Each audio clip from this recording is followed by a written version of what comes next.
નમસ્કાર મિત્રો, 21 એચ્યુ hub YouTube ચેનલમાં આપનું હાર્દિક સ્વાગત છે. મિત્રો, ગણિત વિજ્ઞાન પદ્ધતિશાસ્ત્રના 20 ગુણના અગત્યના એમસીક્યુ પ્રશ્નોની સિરીઝના ભાગ 1ની અંદર આપણે ગણિત અને વિજ્ઞાનની અંદર જે પદ્ધતિશાસ્ત્ર હોય છે તેના અંતર્ગત જે વિવિધ હેતુઓ, તેના પાઠ આયોજન છે, જેમાં માઇક્રો ટીચિંગ, સિમ્યુલેશન, સ્ટ્રેલેશન, બ્લોક ટીચિંગની વાત છે કે વિવિધ પદ્ધતિઓ, પ્રયુક્તિઓ, વિવિધ શૈક્ષણિક સાધનોના ઉપયોગ અંતર્ગત અને મૂલ્યાંકન પ્રયુક્તિઓ અંતર્ગતની તમામ બાબતો અંતર્ગત 20 એમસીક્યુની આપણે વાત કરવાના છીએ. તો સિરીઝના ભાગ 1ની આપણે શરૂઆત કરીએ છીએ મિત્રો. પ્રશ્ન 1 છે, જ્હોન ફ્રેડરિક હર્બર્ટની જે પંચપદી પાઠ આયોજન યોજના છે, પ્રણાલી છે, તેનું પ્રથમ અને સૌથી અગત્યનું સોપાન કયું છે? તો પંચપદીની અંદર જે પૂર્વજ્ઞાનની ચકાસણી કરવી, એટલે કે વિષયાભિમુખ જે આપણે કરતા હોઈએ છીએ પાઠની શરૂઆતમાં, તે જ્હોન ફ્રેડરિક હર્બર્ટની જે પંચપદી પાઠ આયોજનની જે સોપાન છે એનું પ્રથમ સોપાન છે.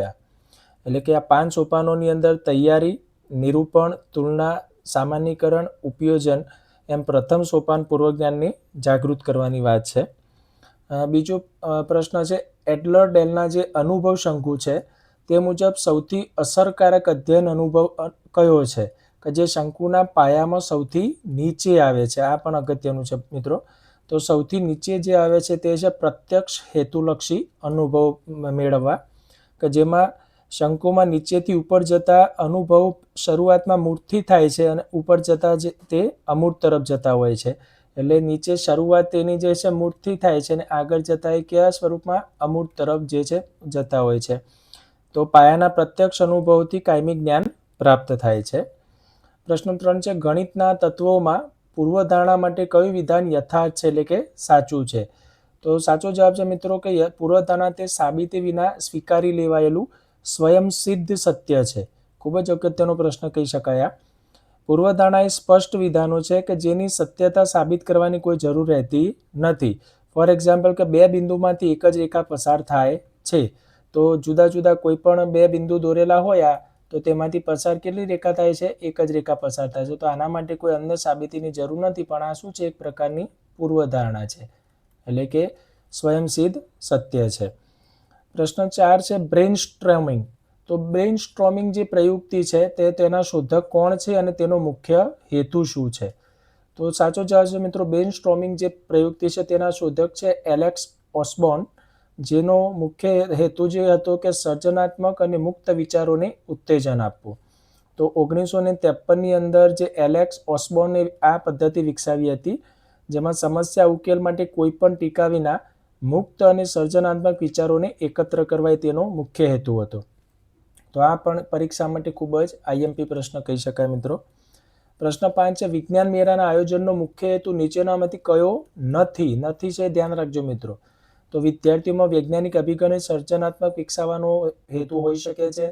વિદ્યાર્થીઓને તેમની કૃતિઓ રજૂ કરવાની તક આપવાનો હેતુ છે. સમાજમાં વૈજ્ઞાનિક જાગૃતિ અને રસ પેદા કરવાની વાત છે. પણ વિજ્ઞાનના સિદ્ધાંતો માત્ર ગોખીને પરીક્ષામાં સારા ગુણ લાવવા એ વિજ્ઞાન મેળાનો કોઈ પણ પ્રકારનો હેતુ નથી. એટલે કે વિજ્ઞાન મેળા એ મોટાભાગે ક્રિયા દ્વારા શિક્ષણ પર આધારિત છે. ગોખણ પટ્ટીનો તે શું કરે છે? વિરોધ કરે છે અને વિદ્યાર્થીઓમાં રહેલું જે પ્રાયોગિક જ્ઞાન છે તેને બહાર લાવવાનું કામ કરે છે.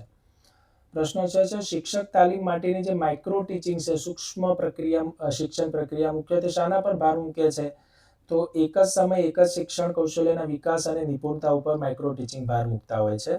તો સ્ટેનફોર્ડ યુનિવર્સિટી દ્વારા આ જે છે તેને વિકસિત કરવામાં આવ્યું હતું, જેમાં 5 થી 7 મિનિટમાં 5 થી 7 વિદ્યાર્થીઓના ગ્રુપ વચ્ચે કોઈ એક જ શૈક્ષણિક કૌશલ્ય જે છે તેના પર ધ્યાન કેન્દ્રિત કરવામાં આવે છે.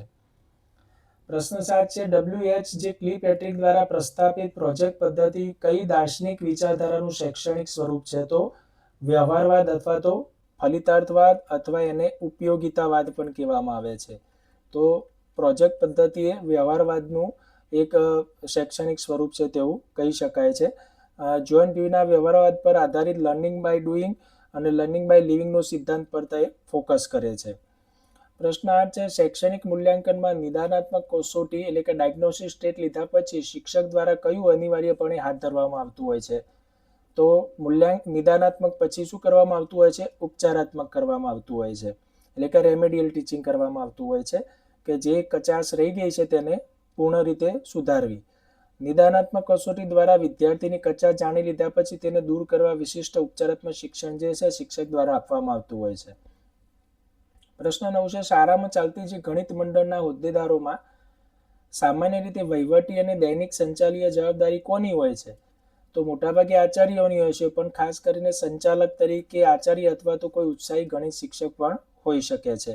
એટલે બંધારણીય વડા મંડળના આચાર્ય હોય છે, પરંતુ રોજિંદા વહીવટ અને વિદ્યાર્થી માર્ગદર્શન માટે ઉત્સાહી ગણિત શિક્ષક પણ સંચાલન કરે છે. પ્રશ્ન 10 છે, વિજ્ઞાન પ્રયોગશાળાના વ્યવસ્થાપનમાં ડેડસ્ટોક રજિસ્ટરમાં મુખ્યત્વે કઈ બાબતની નોંધ કરવામાં આવે છે? તો જે કાયમી આપણા જે સાધનો હોય છે વિજ્ઞાન પ્રયોગશાળાના, સાથે જે ફર્નિચર અને નાશ ન પામે તેવા ભૌતિક ઉપકરણો જે છે એને સાચવવામાં આવતા હોય છે અને તેની નોંધ ડેડસ્ટોક રજિસ્ટરમાં કરવામાં આવતી હોય છે. ડેડસ્ટોક કાયમી સાધનો એટલે કે માઇક્રોસ્કોપ, કબાટ વગેરે નોંધાય છે અને નાશ પામતા જે રસાયણો માટે કન્ઝ્યુમેબલ રજિસ્ટર વપરાય છે. તો આ પણ પરીક્ષામાં એટલો જ અગત્યનો પ્રશ્ન કહી શકાય મિત્રો, કે નાશ પામતા રસાયણો જે છે એ કયા રજિસ્ટરમાં નોંધવામાં આવે છે? તો કન્ઝ્યુમેબલ. ત્યારબાદ પ્રશ્ન 11 છે કે વિજ્ઞાનનો શિક્ષક પહેલા વિદ્યાર્થીઓને સૂર્યગ્રહણની ઘટનાનો વિડીયો બતાવે છે અને ત્યારબાદ પાછળના અવકાશીય સિદ્ધાંતો સમજાવે છે. તો આ કયા શિક્ષણ સૂત્રનો ઉપયોગ કર્યો કહી શકાય? એટલે મેક્સિમમ ઓફ ટીચિંગનો ઉપયોગ કર્યો છે. તો મૂળથી અમૂર્ત તરફનો શૈક્ષણિક સૂત્રોનો આમાં ઉપયોગ થયો છે.